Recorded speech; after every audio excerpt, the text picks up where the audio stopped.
looks to help me. You who are an extraordinary conversationalist, talk to yourself. For me, for us, loudly. Or in whispers about your life, about your many lives. Try. Well, Noiville, that's very difficult for me because I'm normally the one who asks the question. I am the interviewer, not the interviewee. And there's another reason why it's difficult, because as it was mentioned before, I wrote this biography of Isaac Bashevis Singer, the Nobel Prize winner, Polish-American. And he used to say that it's not the life that counts, it's the work. Actually, Kundera says that too in this book. There's a beautiful interview. And I said beautiful, what he says is beautiful, of course. Singer even said, when you're really hungry, speaking of a reader, when you're really hungry, you don't care about the baker's life.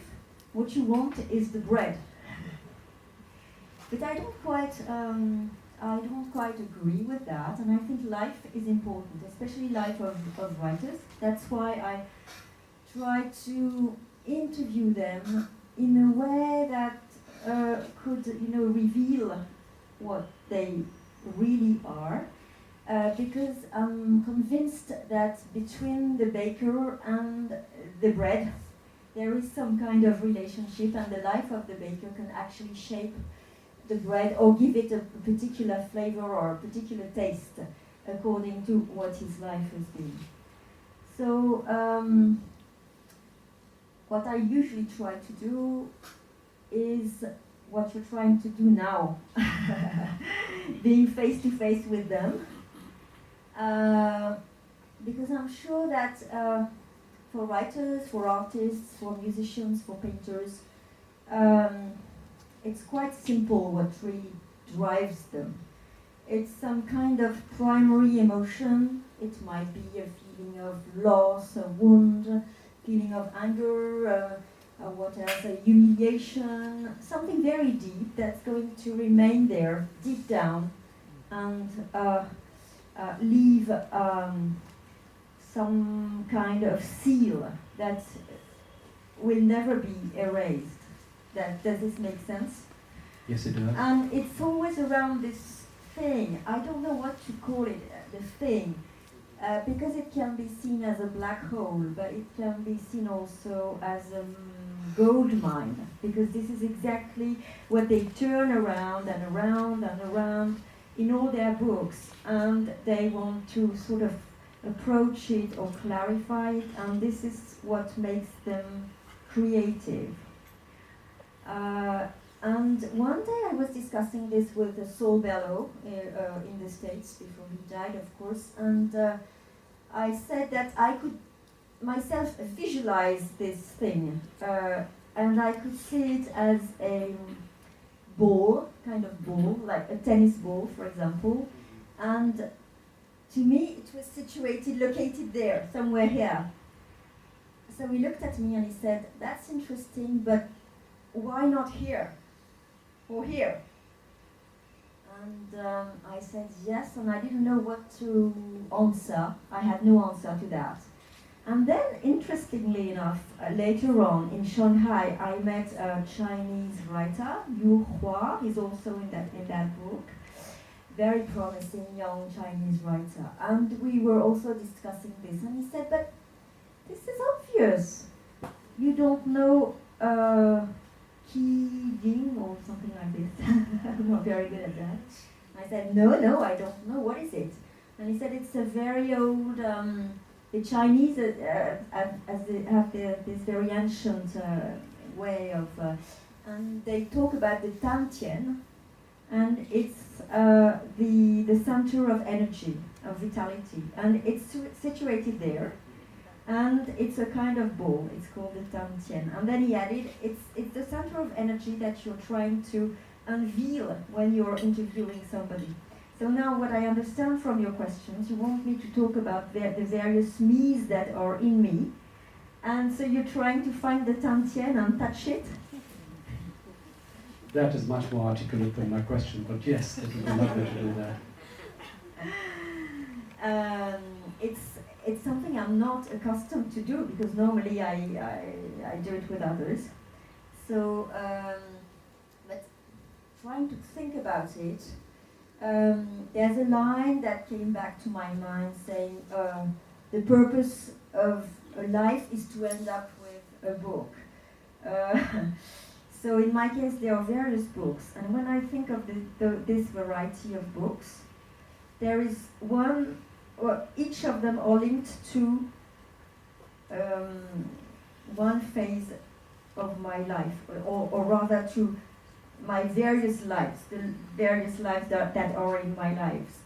So my various me's, in fact.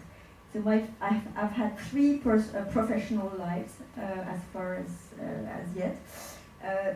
One life as a financial analyst, one life as a journalist, a literary critic, and one life as a writer. And when I try to think of what unites them all, and what is the common, what link there is between the three of them, maybe it's just words. And I was thinking of this.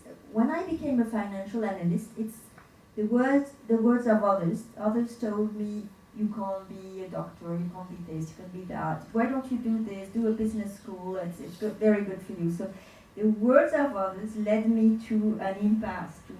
They put me on a bad path. So at some point I sort of wanted to react against it, and I said to myself, what do I really want to do? And I wanted to do something in culture and literature. So this is when I became a literary critic, and I see this as a way of, I found literature as something that was healing, and the words of others suddenly became good words, and they did me good. And the third phase is I wanted to produce my own words. So in a way it's a long path to in this relationship with words, which results in finding who you really are, I know it's a very old Greek and Latin noskete, know yourself. So I'm trying to,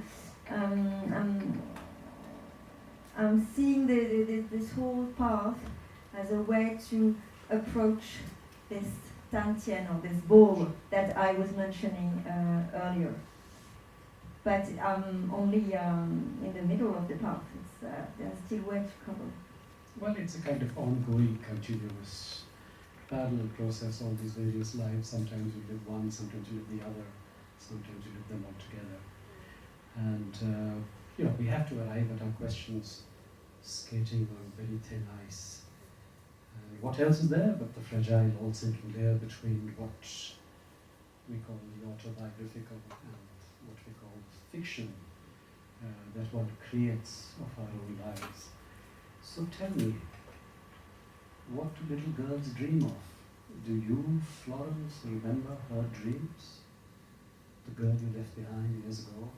The girl your mother knew before you did? I'm afraid it won't be very funny. They were not dreams, they were nightmares. Okay.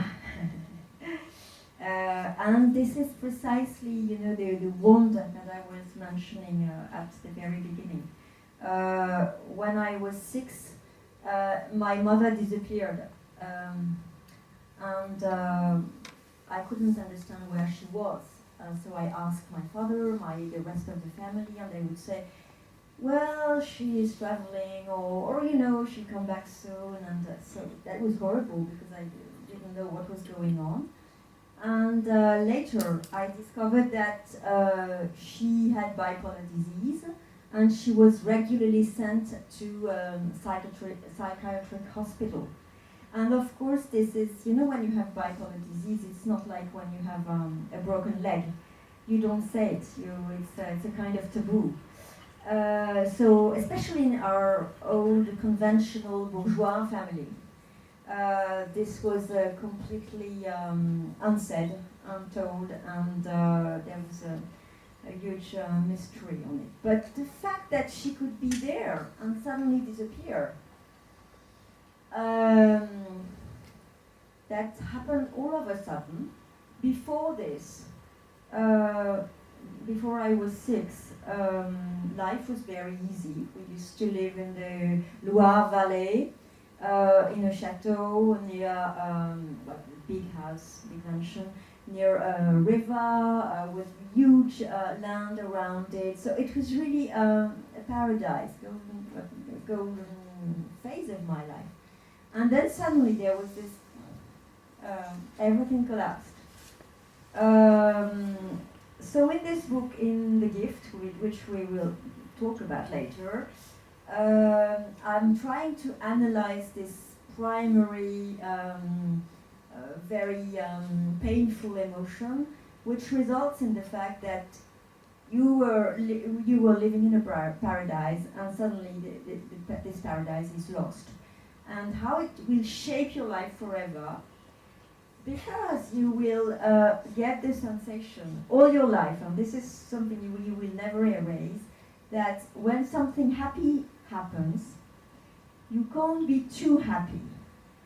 Because you somehow know or feel or have the intuition that it will be broken or lost, or it will be good, or it will disappear.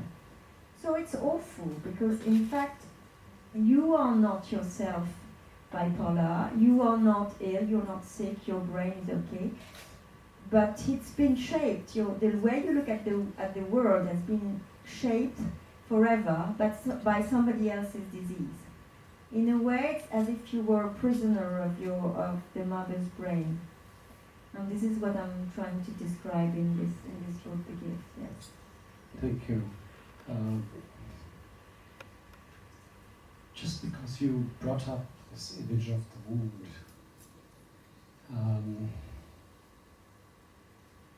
talk to me about the first wound. Well, it was this one, definitely. Because when she came back from hospital, then she'd had plenty of medicines, and she was not the same. And this woman, it's completely impossible to understand when you have not been through this, or somebody of your family who is close to you has not been through this, so you're not familiar. This woman was extremely pretty, extremely bright, intelligent. She has all the gifts, all the talents. And one could not understand why she suddenly had those huge ups and downs, and she had to go to a psychiatrist hospital. And it's very violent, because other part of the family, I could hear them whisper, but she has everything. She's beautiful, she's rich. Why doesn't she get a grip on herself? And it's not at all about this. It's a real disease. I mean, when you break your leg, nobody's going to tell you get a grip on yourself. Mm-hmm. But if you're I don't know, in French it's called neurotransmitter, mm-hmm. It's between two neurons, what the brain is. If this doesn't work properly, and people tell you, come on, do something about it, it's really unfair. It's really unfair. So I realized later that, but much later, I realized that she was ill, she was suffering, and she was making huge efforts to try and hide it because of this social, and also in front of the children, in front of the family. So it's as if she had a double, pain. She had this illness, and then normally you're ill, but you don't have to hide yourself when you break your leg. And she had to pretend to be okay. So it was doubly difficult for her. And it was also difficult because we as children tended to think that why did she abandon us? Why did she go without saying anything? So for a long time we were cross against her, because we didn't understand, and she wouldn't really tell us. So this is this feeling of loss and abandonment, I think, that really is the first big wound. I think we'll come back to the attachment, because you've been focusing on the gift. I'm going to skip a little and bring you first to the gift. And Well, when I actually read the attachment first, but when I had read The Gift, I read it recently and I read it again, and it is deeply understated, like a film, a black and white one, and brevity at its best, in fact. And I got the sense that in your desire for brevity, you chiseled, whittled, reduced, cut down, cut back, pruned and trimmed like the mother in her garden in the book, every single word, till all that was left was the well-grounded residue, razor sharp. And then I get the impression when I read it, you took the knife and twisted it into the wound, letting the sentences bleed, as it were, every scene emotionally chiseled to its bare bones. In fact, your mother became my mother, is my mother, moving in and out of the fog till the fog won. And the question I have for you is, what happens with the art, if you will, the art of memory? How does one free the event of one's life from the clutches of this very possessive memory and turn it into a kind of literature that resonates with so many people? Quote on memory, which I wanted to read. It's in the book, but where is it? Okay, it's probably.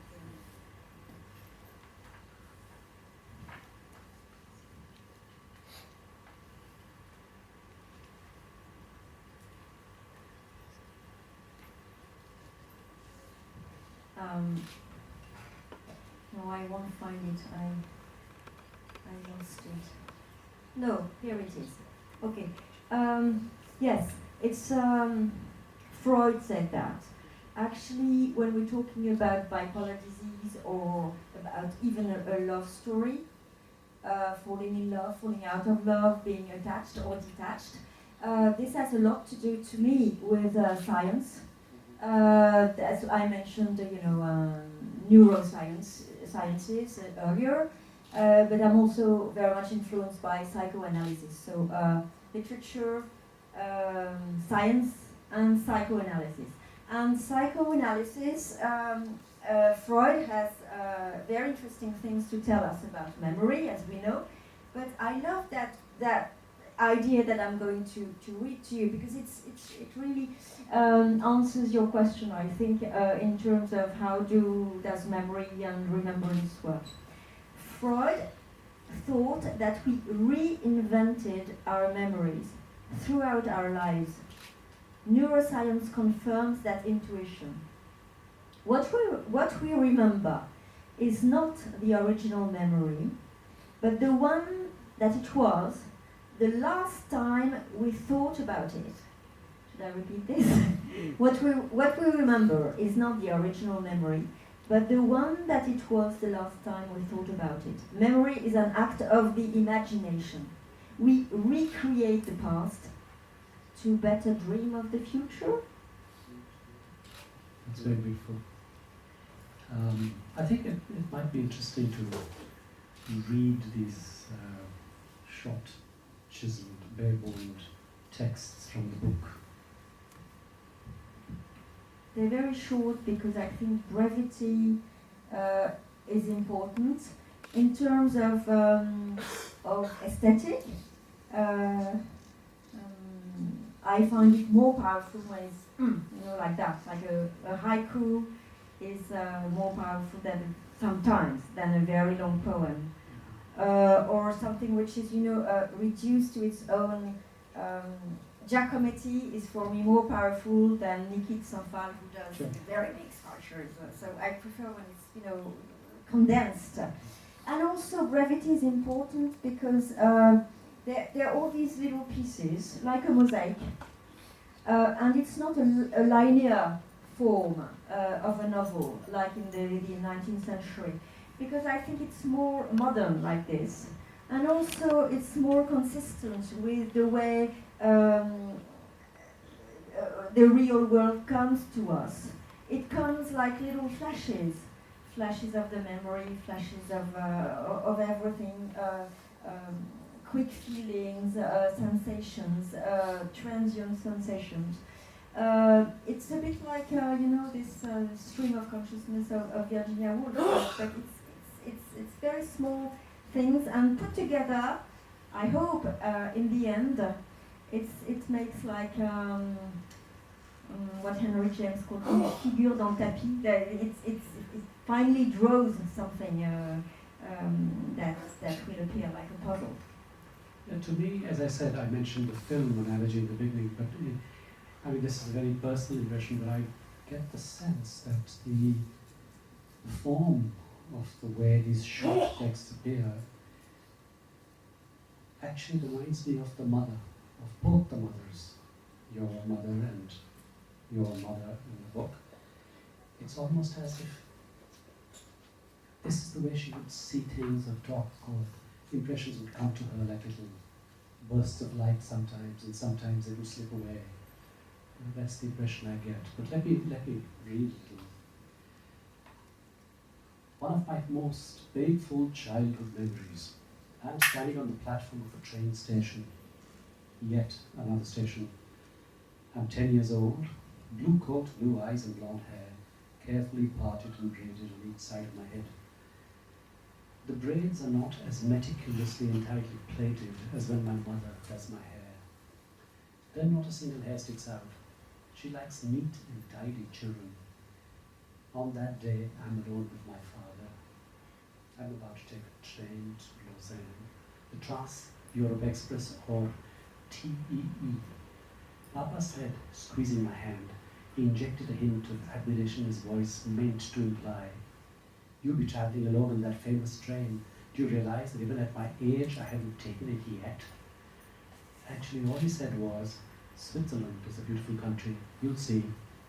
At that particular moment, I know that he couldn't care less about the Engadine and the Grissons. He's forcing himself to say that he's uncomfortable too. I nod in response. Don't talk. Don't burst into tears. Don't show how frightened you are. Don't betray your feelings. Subsequently, I understood that above all, I was struggling not to let him down. Once again, Mama was in the middle of an acute nervous breakdown. Depression, manic depressive, bipolar, psychosis, psychiatric clinic. These words were never uttered at home, but children knew everything.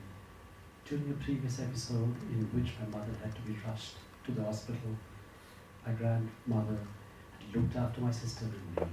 Images came back to me from that vacation, or rather from that vacant state. I'm with her, my grandmother, in the rows of gooseberry bushes at the far end of the garden. The gooseberries offer themselves up to us with their thickly pearly skin and tiny shaggy bristles. Their colours are very subtle, like a necklace of fine pearls, ranging from creamy white to delicate pink. There are also the big crimson berries that turn into a puree when you bite into them. Trying to sound as innocent as possible, I say to my grandmother, do you think Mama's going to die? She wipes away a tear very discreetly. I know my mother isn't going to die. I just want someone to talk to me. Freud tells the story of a child who is forced to stay in the dark. I've forgotten the circumstance. No doubt he's being punished and locked inside a closet. The child wants someone to talk to him. That won't change anything. The adult replies, you would still be in the dark, the child. There's more light in the dark when someone talks to you. And one more extract, which is much later in the book, which for me is very beautiful. It's the garden. And you could talk about it a little bit. We went home to the house with my mother. I took what is called a look around the garden. It is one of her greatest pleasures to survey this haven of harmony, which is a little like her floral bastion against anxiety and ugliness. She never walks around it without pruning shears or a weeding hoe, cutting a withered flower or weed here or uprooting growth of undesirable hop clover there. She says, This hot clover, if you don't remove it, it's like here you see these shoots sprouting up again, green and thick. The plant is half dead. In gardens, as in life, there are dominant species and species that are prepared to wither away easily. Wouldn't you know, as if on purpose, it's always the rarest, most sophisticated ones that are the least sturdy. If I don't take care of this bank, the big yellow daisies will eventually eliminate the irises, while over here, the rudbeckias are invading everything. To talk about the garden, she has her words. To manure, hoe, prune, aspire, take a cutting, bed, repo, pola, compost, layer, and always many stories. Every day she takes a look around, like a pianist practices scales. It may be an exercise in serenity. There is a certain indefinable sacred quality about this garden. Plants bear human traces. She has such tenderness for the jasmine brought back from Greece, the irises and her grandmother's, agapanthuses, which she introduces to me as if they were her old acquaintances. She's right, she's giving me an image that is almost too beautiful. I tell myself this flower must embody a particular hardy and persistent form of attachment in order to survive through generations and keep multiplying. But what fascinates me most is the part we don't see. Above ground there are the blue umbels bursting with oblong leaves that droop down with the grace of sprayed water. But underground the mysterious, famous rhizomes hide. They have nothing in common with the hierarchical system of roots. Youths cut with a spade so the other flowers can find room for themselves, she says. Obviously I like this image, love and suffocation, the link between the dead and the living, the beauty of a flower undermined by invisible force. I mean, in some ways this preoccupation with her garden is an image that sort of permeates through the book. I'd like to sort of, you've talked about your mother, in fact you've talked about both the mothers. I would like to bring you back to the other book, the one that we are, to sort of logical and illogical ways of attraction. Always the sort of lack of the logic in matters of the heart. A kind of, sometimes it becomes a situation of power, and one that exploits the attachment perhaps of a younger being for an older one. So I was trying to understand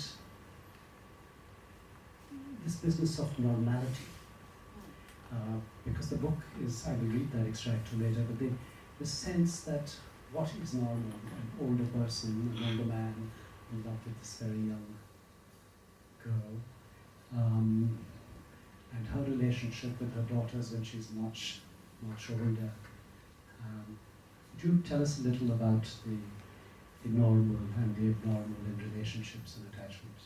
Yes, it's interesting because in fact when I was listening to you, normal and abnormal, it's also a theme of the gift. So it really runs through everything I do.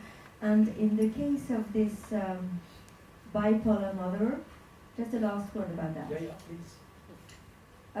I wouldn't like people to think that it's a very dark book because, of course, when you say it reminds you of a film, it's, I mentioned Bergman's film Autumn Sonata. Is that the title in English? Yeah. Yes.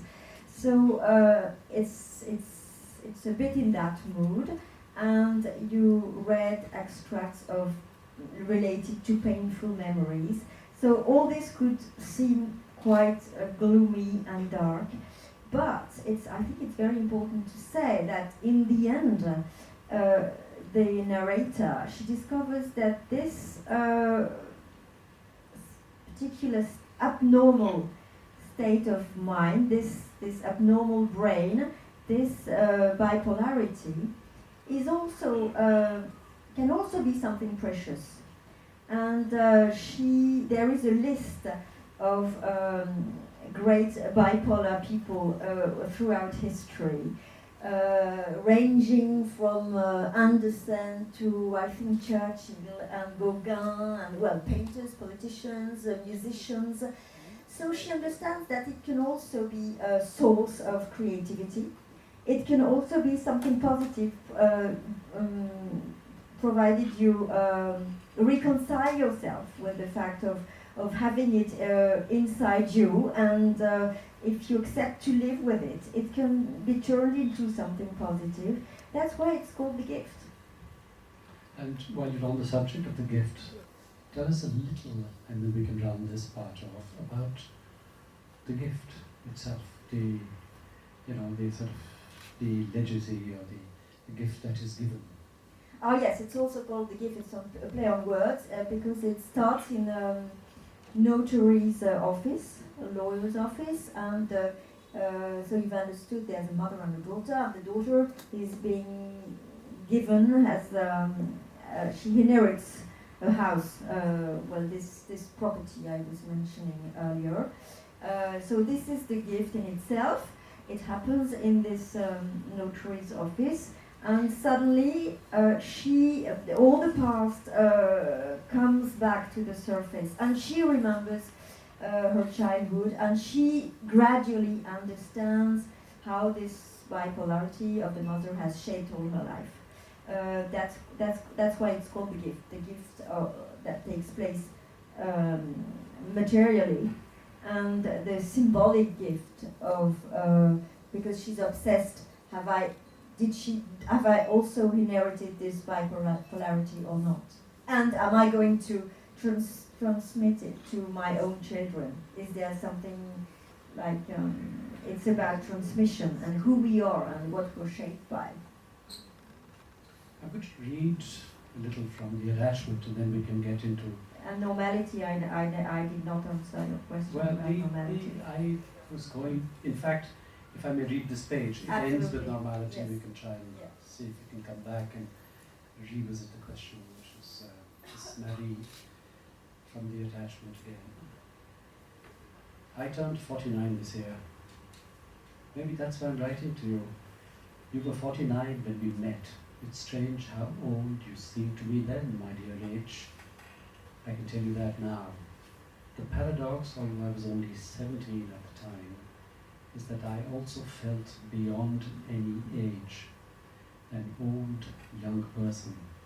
School degrees, marriage kits, life seemed like a tunnel that was opening up before me, sucking me in, like a gaping mouth. Is that why I ran into your arms at 17?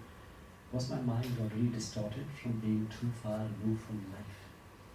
I'm writing to you because I don't want to phone. I've thought 1,000 times of that phone call I won't make, that I will never make, a long ringing in the emptiness. Then your wife picks up. In the past, when she would answer, she would say in her unbearably sweet voice, "Just a moment, I'll get H." This time her intonation would be different. Even different. She'd say, "I thought H is dead, you didn't know." A long silence. How could I have known? H and I had seen each other for years. A few notes from time to time, birthdays, the new year, brief moments of catching up that became increasingly spaced apart.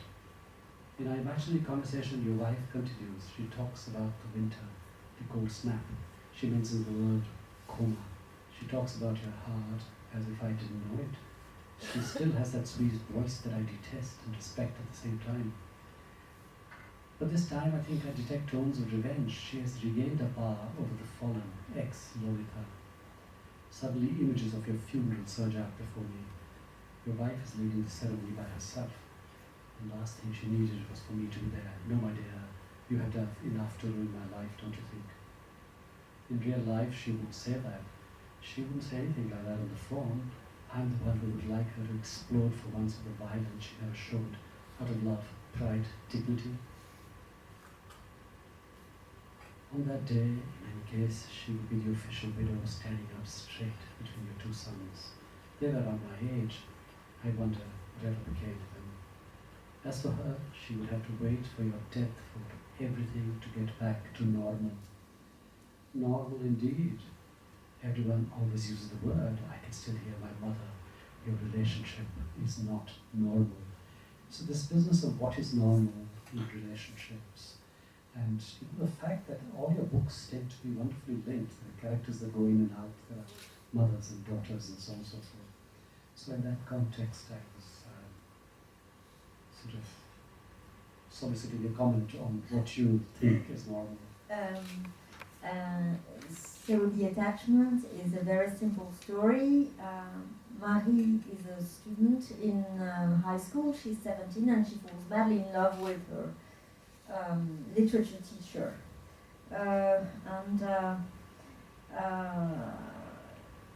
This is not completely normal, I suppose. Well, it happens often. It happens often. That's why for that book, I went back and to Lolita by Nabokov and read it again, and found out that the whole story was told from the man's point of view, not from not from Lolita's. So what I tried to do in the book is to tell the story from female's point of view.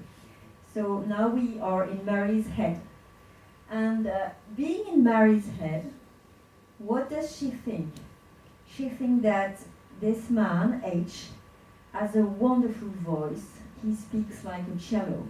It's very musical. It's completely irresistible.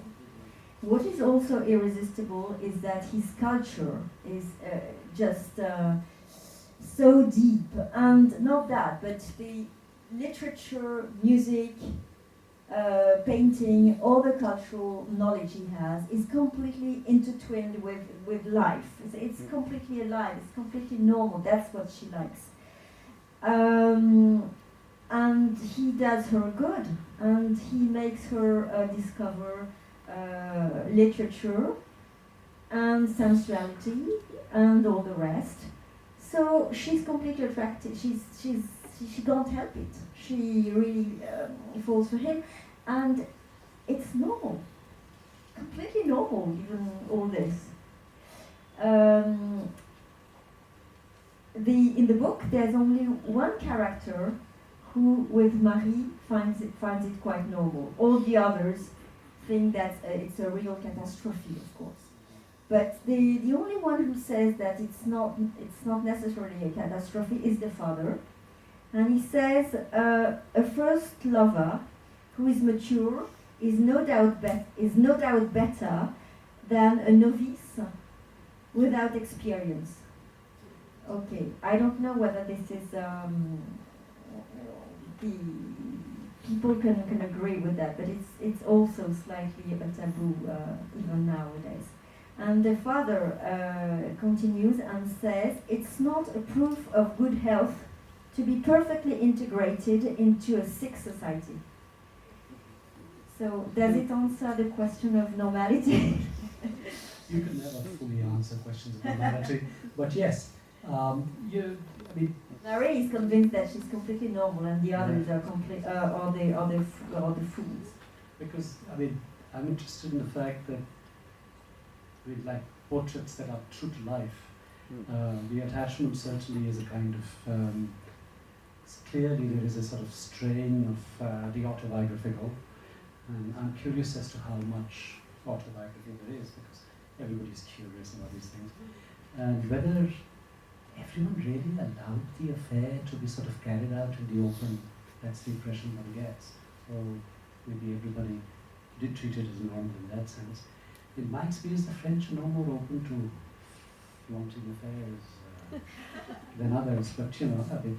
So that's interesting in the book. But just a little something which also answers something else you were saying very beautifully in the book about the fact that except for the father, everybody else has their opinion, especially the daughters. So I'll just read this short one for you. Marie, you're going to laugh. The other day when she came home from school, my daughter Sasha, who's studying to get into ENA, had something to tell us. A chick in her class was going out with the philosophy teacher. He was at least 25 years older than she, but already last year he was really into her.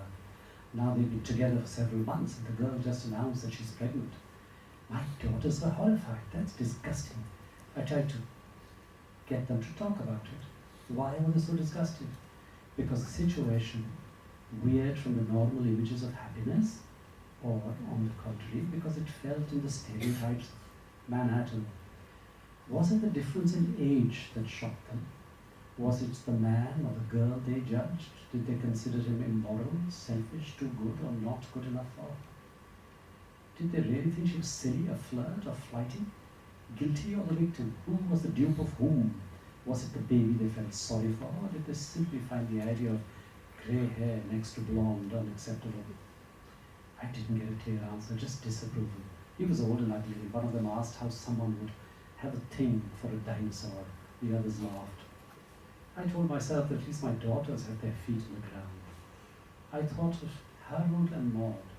You know the scene with the Old English general commenting a wonderful understatement on the marriage of Maud at 80 with the young Harold. I don't think this is quite normal. I thought of the pontificating psychiatrist. It is a very common neurosis, particularly in this society, whereby the male child subconsciously wishes to sleep with his mother. And the repulsed priest.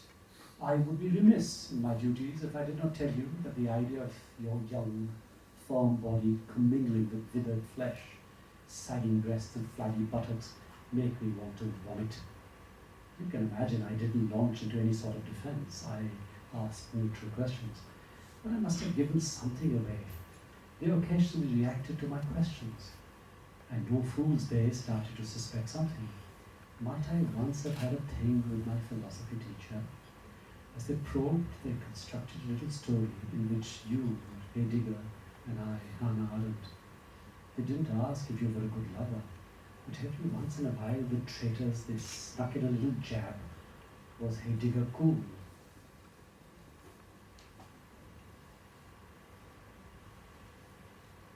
It really happened that, in fact, this episode. Oh. Yes, that's there really. you are, autobiographical. Yes, I remember vividly that it was in my kitchen in Paris, and my 3 girls were there, and one of them came back from school and told this story, the exact same story. And the 2 others were absolutely horrified. And I was really surprised because I thought I had brought them up in a spirit of openness and tolerance. I'm very surprised that, we were fighting in France for gay marriage and things like that, and we were totally beyond this kind of problems.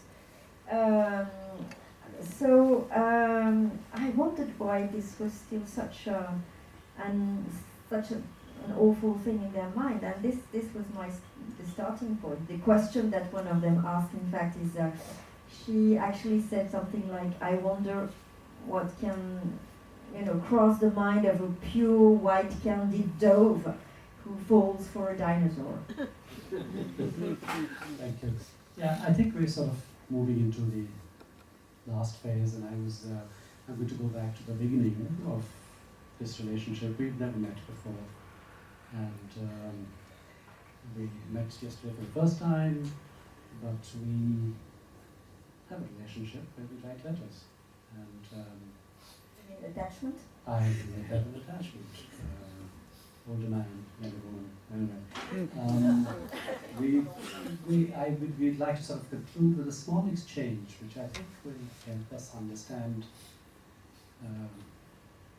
the nature of writing in a certain honest, no-holds-barred way, something I'm personally preoccupied with. And the whole idea was also about preparation, which is that I was interested that we would get to know each other a little bit through perhaps our writing.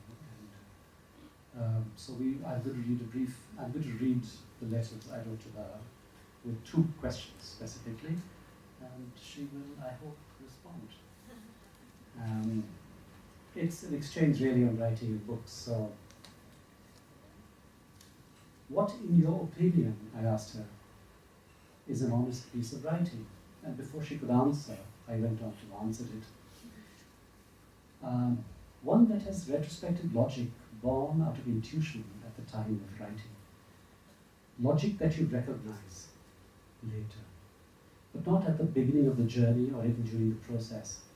No strategy of unfolding as in a bullet-biting list or sequence of cause and effect, or device, or clever planning. Just the peeling of the onion's layers, one that plays hide-and-seek with both the rationale and its aftermath. The chicken and the egg are both unable to answer the age-old question related to their birth. Or at least it should appear as easy as that. In practice, the fear of the unknown as it unfolds, word after word, and begins to arouse your senses, even as you write, is at best what can be hoped for. The muse is active only when you allow yourself to write wearing a blindfold over a set of tightly shut eyes and your hands handcuffed behind your back, so that you cannot loosen the knot either out of impulse or deliberate intent to cheat your muse. The muse is best served, and in turn best serves you, if it remains invisible and faceless.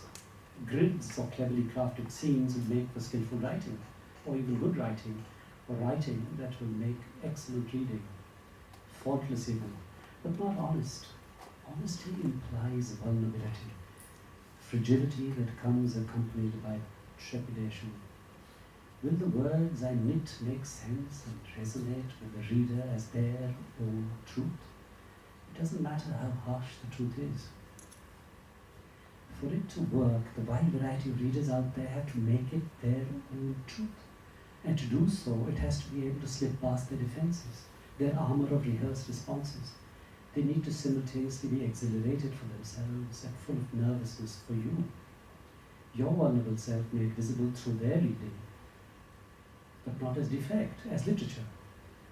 I read an entire book, I can sense the author is persuading me to step into the life of the characters. It is good literature, it draws me in, but a part of me is where it recognizes the trap or the lure of the words. It surrenders to them as a sympathetic reader. It wants the words to work. The words, in turn, try their hardest to work, but sometimes there is an underlying absence of truth. Something elusive that has failed to insinuate itself through the text to the reader. I guess this is what we allude to when we speak of universal truth. Not sure if anything other than intuitive can achieve this. Learning to write well when you have something to say may be possible, but it's what you say and how you say it without recourse to conscious artifice is what the writer needs to strive towards achieving. And then I wrote to her and I said, so tell me about books that will last. Those that are written because you want to write them. Everything that you write, you will argue, is written because you wish to write it. Surely, I would agree, partially. There is, however, a lingering area of uncertainty here. Often what you write may be influenced by an external need or circumstance or event or a felt need to respond to an issue in the public sphere that needs intervention from you, needs an articulation that you are capable of providing, as are many others. Of course, this is obvious. Yet there is a doubt. I'm talking of the books that are not quite in your control in the manner described above. Books that came into existence because you sit down with a degree of purpose and finality to write. Sometimes the restlessness that verges on the edge of the uncharted, you don't know how it will happen. To write what bubbles upwards and outwards onto paper, almost as an intuitive reflexive impulse, an act whose only pre-planned intent was to write, not what to say. Like vomit, expelled with force. Yesterday's thought that lay unsettled, undigested, perhaps you swallowed it too soon, or it was rancid, who knows? All we need to know, dear author, is that what you write is something we want to return to, again and again. Then again, there is always this. The words in the book, once bound together by the will of the author, had come loose, and slipped off the pages, rolled over on their sides, in an effort to arrest the slide, fallen into that no man's land between the gutter and the spine of the book, their arms and elbows bruised, legs dangling, their bodies aching, eyes tightly shut, out of breath, terrified of the steep fall. They had helplessly clung to the headband for as long as they could. A losing battle. Now the silverfish roam the once inhabited pages. Florence, response. I have been thinking about the questions you asked. On the contrary, it has marinated. It's a very tough one, but it may well be the only one. You're right.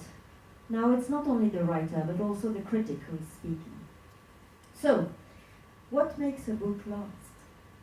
It would be very pretentious to say, here is the recipe. Some writers themselves prove to be wrong about which of their books will last, or what genre. La Fontaine, a 17th century famous fable writer, was convinced that his fables were marginal and he would remain in the history of literature for his plays. Nowadays, who knows La Fontaine's plays? Who has ever even heard of them? And I'm sure one could find many such examples, including all around the world. It simply shows how the work of time is both unavoidable and unpredictable. Isn't hazard one of the beauty in art? Think of Pollock and Raphael, for example. Much easier to say, what are the books that will not last? Those that try to be trendy or fashionable, those that are Me Too projects and try to imitate those that are insincere, etc., etc. Sincerity. Now we come to the heart of it. Not sufficient, but a starting point that is, for me, absolutely crucial. Has sincerity got to do with something personal and private? For me, again, yes. This is why I always write in the first person. Starting point is always personal, because here is one of my rules. I do not write a story if I am not 100% convinced that I'm the only one who can write it, or write it the way I'm going to write it. After all, myself is one of the few subjects I really have an expertise on. And we're talking about deep sincerity, as if I was going out naked. I show everything. What's the point otherwise? People tell me, you write courageous books? No, I just could not write them in any other way. So again, the writer not very lucid about what he or she does. Opacity. At the root of my writing, opacity. Mystery. Something I don't understand about a human behavior. In The Gift, I am not bipolar, my mother is, but my life has been shaped as if I was. Can one be the prisoner of someone else's brain? In The Attachment, what is the power that attracts us to people we know we should never get close to? When such a question goes round and round inside my head and lingers, and I can't get rid of it, then I know there is a subject. The exact contrary of all these writers who are desperately looking for a good subject. In short, why is this initial opacity important? Why does it trigger my writing? Because I write with things I don't understand. They are my raw material. I write to explain to myself things that are persistently unclear. Universality. Now, another key word. I'm not aiming at being universal. It turned out that my two previous novels were. Otherwise, why would they be discussed in Madrid, Dakar, Lahore, and even Thimphu? It's very pretentious what I wrote. Yes. People come to me and say, oh, that's even more pretentious. It's incredible, you tell, no, that's cool. It's incredible, you tell your own story, but it's exactly the story of my sister, or my mother, or my aunt. Then I know the book has achieved something, and I have come to this conclusion that the more a story is unique, and the more it becomes universal. Brevity. My style, an addition of short flashes, with a structure behind, of course, but those flashes reflect the way we perceive things, immediate and transient, and meaningless most of the time, like a patchwork of emotions, feelings, etc. Nothing is given to us with a beginning, a middle, and an end. Life is not like that. No image in the rug. That's why I invented this way of writing. These small pieces of text are getting shorter and shorter in my third novel. Novels in crumbles. That's what I do. Invisibility. In that, I mean the scientific approach. I try to bridge the gap between literature and neurobiology. What's going on in our brain when we are bipolar, when we fall in or out of love, when we are obsessed by something, etc. I meet a lot of great scientists, and what they tell is fascinating. Scientific knowledge provides me with new images and metaphors, fresh and stimulating ones, and I find them very poetic in addition. In short, I want to reconcile literature and neurology and write about the stream of unconsciousness. What could be the point of writing another love story in 2014 like Austen or Flaubert? Of course, mixing science and literature in a novel immediately leads the author to the question of freedom. But this is another story. Voilà, mon cher Naveen. A few keywords: sincerity, opacity, universality, brevity, invisible. I can of course be more specific on any of them. A combination of these notions is not a recipe for lasting, but it's this combination in which may enter some other ingredients I'm perhaps not myself aware of that make my books mine. And we still have 3 weeks ahead of us before discussing all this. That was 3 weeks ago. Je t'embrasse, Florence. P.S. Of course, not one single answer, rather a combination. You say combination or combination? No, combination. Combination. Though combination sounds better. But thank you so much. Let's invent combination. I think we should see if people have questions before that. Does anybody have any questions of Florence?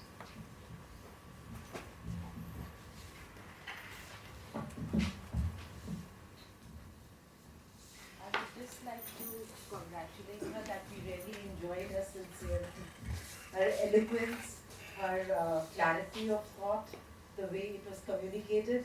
It really touched my heart. Your feelings, your emotions, I could really relate and connect to them. Thank you. Thank you so much.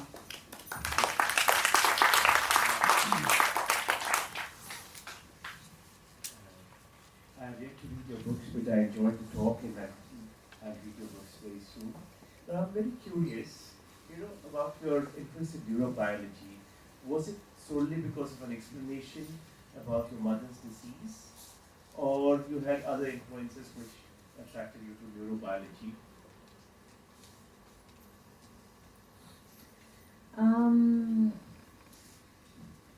Amazingly enough, I remember now that when I was small, I wanted to become a psychiatrist.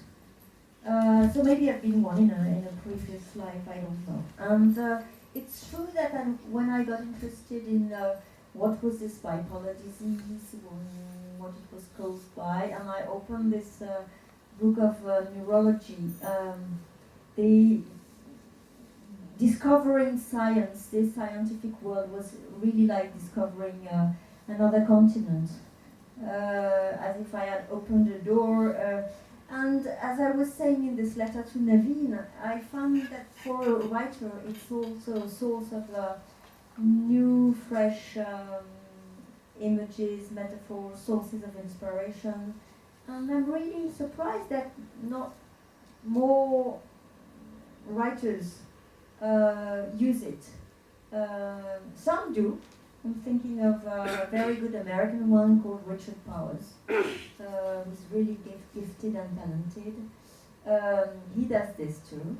But on the whole, apart from 2 or 3 like that, I think science remains very far away from literature. And I discovered that scientists' way of thinking was, but there are links between literature and science, and the way scientists and writers think is not so far away from each other. That's why I'm interested in bridging this gap. Let me add, just like you mentioned, sincerity, opacity, and mystery. So, do you want to tell us a little bit? I mean, does neurobiology and literature, does neurobiology help you in any manner to unfold a mystery? Something, for example, a illness, which you don't understand, and then you read something like that. Maybe you want to tell us a little bit. You know, about history and I started with the idea that words could help us discover who we are. Yes. So I think literature is a great, powerful tool. But then when you start thinking of in scientific terms and what are the mechanisms of the brain, even for very common matters or issues like falling in love or falling out of love, you discover that scientists have they can tell you many fascinating things, like which part of the brain is activated or desactivated according to this or that emotion. They can tell you that they have discovered what they call the hormone of attachment, which is called oxytocin, and how it works. They can explain to you how obsession works, how the thought goes round and round and round, again and again and again. So all this seems to be really linked to something totally mechanical that can be described from a scientific material point of view. So suddenly you think, but if this happens to me when I fall in love, then where am I? Where is my free will? Who am I? So it's deeply linked to identity. So on the one side there is literature, on the other side there is science, and how can that be combined? How can we think of a combination of the two? This is what interests me.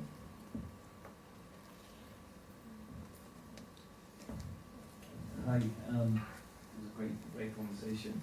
I sort of straddle the two worlds of science and arts. I was training to be a psychiatrist, and I published literature. So the scientific community, they kind of say that artists or writers that are creative are kind of mentally ill. That's what the scientists or the psychological community say. The writers or the artists may think that by expressing themselves, they're healing. You know, it's like a sort of sense of healing. I just wanted to ask the question: do you have an answer that may transcend both of those thoughts? Do you have it?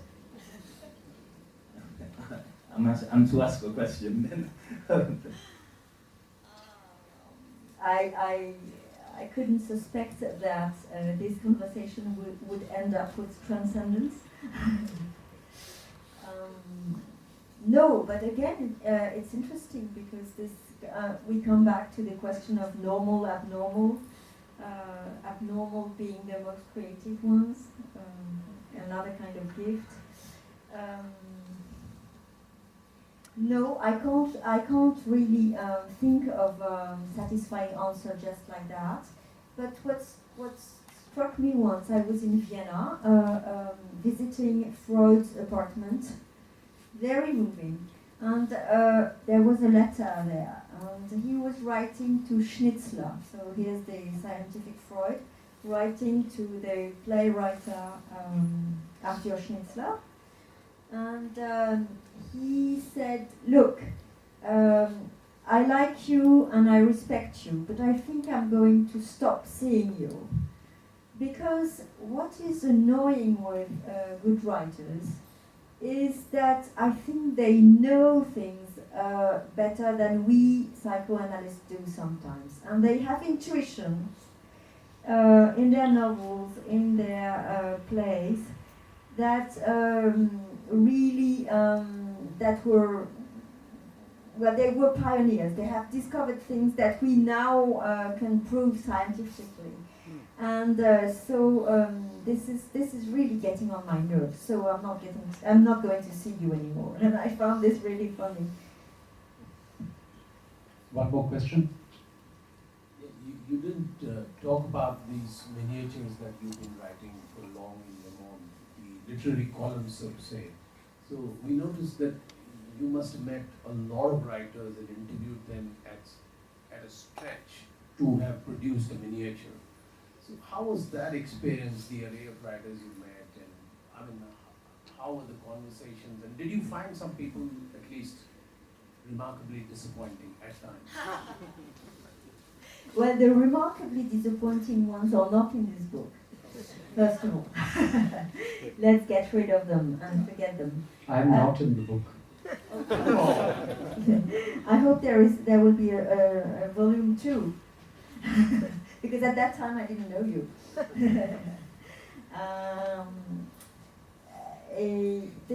What I discovered is how to get to the Tantienne, the thing I was mentioning at the very beginning. This is what I'm trying to do. I'm trying to create a real, genuine dialogue between them and me. It's difficult. How I can achieve this is, one, very often I have been seeing them several times. It's not their first book, and I follow their work and I admire them. Second, I always want to see them in their own environment, their own house. And I really insist, and I'm very good at that. Even Imre Kertész, the Hungarian Nobel Prize for Literature, he used to see everyone in Berlin in the famous Kempinski hotel, and I said, "No, Imre, now I want to see you in your study room, and I'm not going to give up." So he said, "Okay." Why? Because they're different. They're different, and their home and their environment say something about them. The objects they have selected, the way their house is decorated, etc. Their study room itself, their desk, etc. This is part of the profile I'm writing.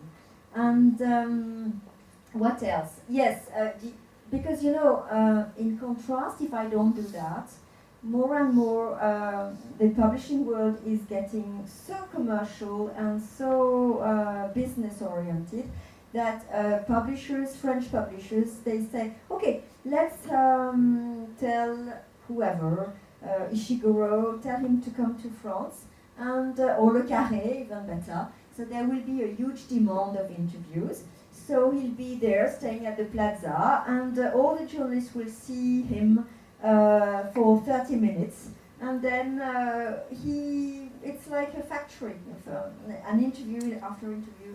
So he doesn't say anything, and my question can't be deep, and so I told them, this doesn't interest me, I don't want to do that. So I'm very stubborn. So, and also, it leads me to traveling a lot, so that's good. And another thing that I discovered during those interviews is that one mustn't be afraid of silences, blanks. At the beginning I was, but I was also very shy and very, I thought that if there were too long silences, then Naveen, if you were to be the interviewee, you would think, well, there's Florence Noiville, she doesn't know what question to ask, or she's really shy and silent, and but it's not that, not like that at all, because I discovered that your thought is going on, and if I leave a certain amount of silence between us, then you come up with another idea, and it might be the great idea. It also makes me talk, so rather than being silent. Yes, absolutely. And one of the last things I discover is that, and probably one of the most difficult one, you must not arrive with too many assumptions. Let me give you an example. Once I was interviewing Herta Müller, the Romanian-German Nobel writer, and that was also in Berlin, in the Literaturhaus. The problem was that she had completely forgotten our appointment. So she arrived eventually 1 hour late, and she was in a terrible, grumpy mood. And she wouldn't say a thing, and it was really very difficult for me to sort of dig anything out of her. So I was not very happy, and she was not very happy. And we were about to end the conversation, and both of us were bored. And in my last sentence, I said, but someone like you have always wanted to become a writer.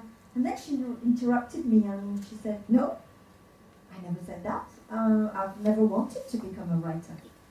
So suddenly, it opened a whole new horizon, and I said, what do you mean you've never wanted to be a writer? And she says, no, I've always wanted to be a hairdresser. Really? Herta Müller, yes. So I said, but well then, why didn't you become a hairdresser? And she says, because at that time in Romania, a hair salon was a key place where people would talk a lot, and everybody's life was discussed, and everything was known. It was a place of crucial strategic interest. So as I was known by the Securitate, the secret services, to be against the regime, they would never let me open a hair salon. And then I suddenly realized, but yes, of course, but your books are full of pair of scissors and blades and razors. So that's not a hazard, that's not chance. Yes. And then we started discussing how she would use those scissors to make her own collage, and it suddenly became very interesting. And the interview really started at the end of the interview. In fact. So that's just a very small example to tell you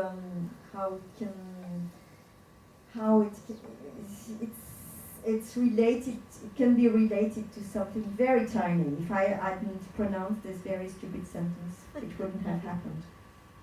Thank you very much.